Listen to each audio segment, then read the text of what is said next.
Assalamualaikum warahmatullahi wabarakatuh. Hai teman-teman dan bunda-bunda yang berada di mana saja. Semoga pada hari ini dalam keadaan sehat semua ya, dan jaga kesehatan. Baiklah, saya akan memperkenalkan nama saya. Nama saya Samiawati, NIM 1191092011. Program Studi Pendidikan Islam Anak Usia Dini dan Fakultas Tarbiyah dan Keguruan, dan saya di Universitas Islam Negeri Sultan Syarif Qasim Riau. Baiklah, di sini saya akan menjelaskan tentang media pembelajaran ABK atau tunanetra.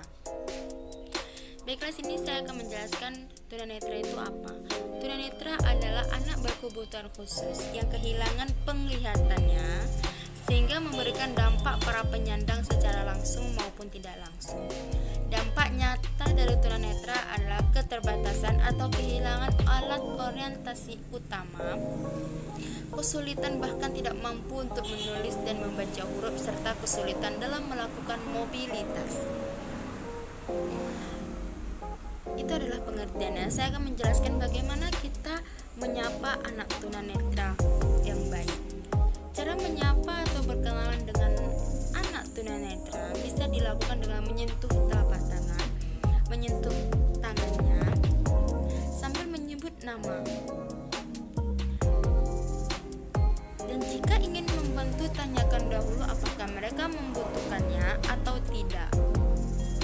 Selalu sampaikan apabila hendak memindahkan barang mereka atau pergi meninggalkannya. Contohnya, Dina, apakah boleh ibu membantu?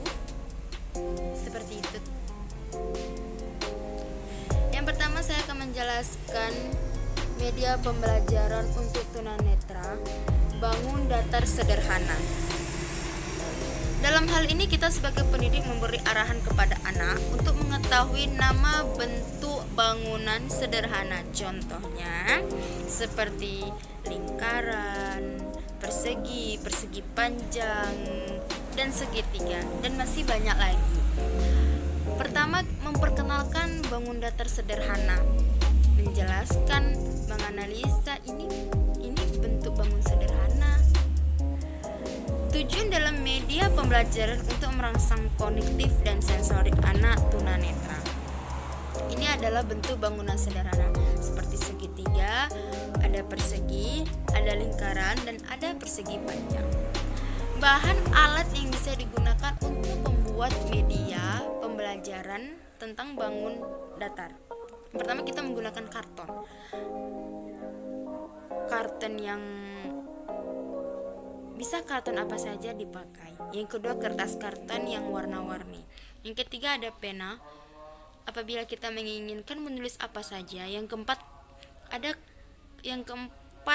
juga karton. Yang kelima, cat kayu dan cat air. Dan yang terakhir ada lem. Bagaimana prosedur penggunaannya? Penggunaannya untuk membuat media kita. Pertama, kita ambil karton. Kedua, kita gunting karton itu dengan cara membuat pola apa yang kita inginkan.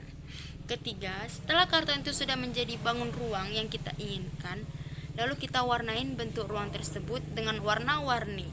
Keempat, setelahnya semuanya selesai, lalu kita memberi penjelasan kepada murid, ini benda apa dan ini apa kegunaannya. Baiklah teman-teman, ini adalah contoh bagaimana kita mengajari anak menyebutkan dan meraba ini benda bangun datar. Baiklah, ini contoh dari media pembelajaran tunanetra. Bangun datar sederhana. Yang pertama, kita memperkenalkan kepada anak tunanetra yaitu segitiga. Segitiga ini kita beri kepada anak, terus kita kasih tahu bahwa ini adalah bentuk segitiganya. Seperti ini gambar segitiga, dan anak akan merasakan dan merabakan kalau bahwa ini adalah bentuk segitiga. Yang kedua adalah lingkaran. Atau kita bisa menyebutnya dengan bola. Anak bisa menyentuh dan meraba bawah ini bulat dan berbentuk lingkaran. Dan yang ketiga adalah persegi. Persegi ini tidak panjang dan seperti persegi seperti biasanya. Contohnya seperti ini. Anak akan meraba, pasti anak akan berbicara seperti kotak. Ya, seperti kotak. Dan ini bentuk perseginya. Selanjutnya, ada namanya persegi panjang. Persegi panjang dia seperti ini. Anak akan merasakan dan akan meraba bahwasanya ini persegi panjang. Baiklah, cukup itu saja informasi dari saya, yaitu bangun datar sederhana untuk media pembelajaran tunanetra. Sensory board. Sensory board adalah papan sederhana yang bermuatan berbagai benda yang ada di sekitar kita. Nah, tujuan bermain dengan sensory board adalah untuk merangsang indera, meliputi, menyentuh, mencium, merasakan, bergerak, keseimbang penglihatan dan pendengaran. Dengan ini mengajak bermain dengan papan peraban ini secara alami mendorongnya untuk menggunakan proses ilmiah saat bermain, menyelidiki dan mengeksplorasi. Cara menggunakan: pertama, ajak anak untuk menyentuh agar dapat anak merasakan tekstur yang ada pada benda tersebut, yang ada pada papan tersebut. Seperti tekstur halus, ada yang halus dan ada yang kasar. Contohnya kita membuat dalam bentuk huruf bisa, angka bisa, ataupun dalam bentuk benda-benda alat dapur juga bisa, dan bentuk benda-benda yang bisa digunakan oleh anak. Bahan-bahan alat yang dibutuhkan untuk membuat media sensory board ini adalah: pertama, papan kayu. Papan kayu bisa juga dan bisa memakai papan apa saja. Yang kedua, klip kabel dinding. Yang ketiga, amplas. Yang keempat, cat. Yang kelima, kuas cat. Dan yang terakhir, kertas karton.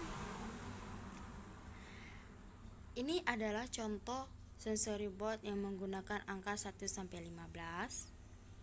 dengan menggunakan bahan-bahan yang ada di rumah saja, yang sederhana saja. Dan ini gambar tentang aneka barang yang bisa digunakan untuk sensory board. Ada juga bisa diangkakan, ada juga bisa banyak barang-barang yang bisa digunakan untuk menjadi sensory board. Dan ini adalah contohnya dalam mengajari anak. Ini adalah contoh kedua, yaitu namanya sensory board. Di sini kita akan mengajarkan anak tentang bentuk benda yang ada di dalam bentuk papan ini. Nah, dan kita menyuruh anak untuk merasakan satu-satu dalam bentuk benda ini. Dan anak akan menyebutkan, ini apa, Bu? Ini kita memberitahu kepada anak bahwasanya ini adalah perahu. Kedua, kita memberitahu kepada anak bahwasanya ini, anak menunjuk ini, dan kita memberitahu bahwasanya ini adalah gunting. Dan begitulah selanjutnya. Contohnya, ini adalah contoh sensory board dari media pembelajaran tunanetra.